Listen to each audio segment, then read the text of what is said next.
Our climate is changing. There's a lot more heat in the atmosphere, and that's causing a couple of things. One of them, sea level rise. And sea level rise is caused by the melting of land glaciers and also the expansion, the physical expansion of the waters in the ocean. And so those two phenomena cause the sea levels to rise physically.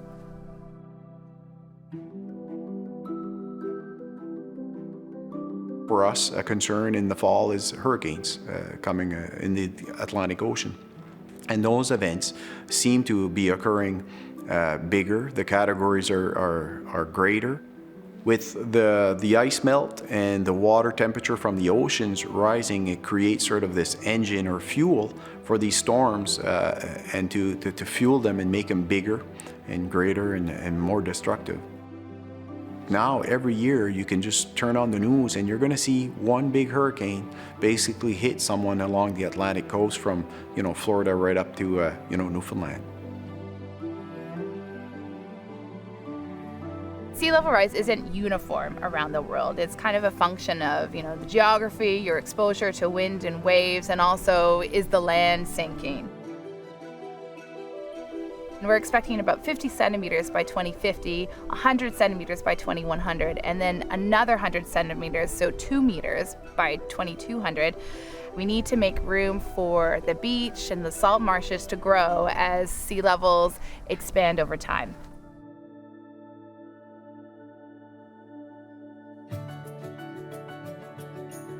Some of the ways we can mitigate sea level rise is we can work with nature. So we can use things like salt marshes and green shores approaches to baffle that wave energy and protect people, but also protect this beautiful space that's rich with wildlife and environment, that the reason that people live here.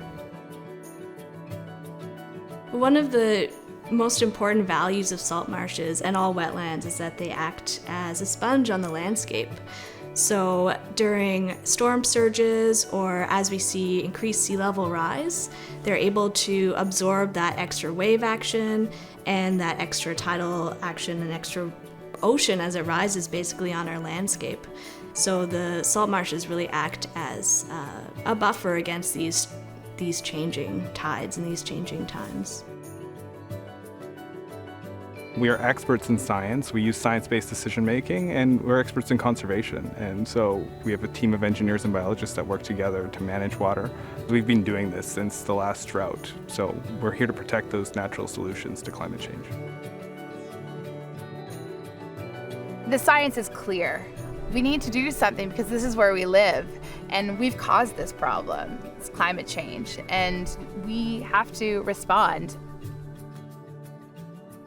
We all need to consider what is our role in adapting to climate change. The most important tool here is communication, and we need all to work together to come up to a solution. If we restore as much as we can of the coast to that natural salt marsh state, we've seen that it does work. And if we know something works, then we should just restore the landscape and let nature and let wetlands do their job in protecting us and our coastlines from sea level rise.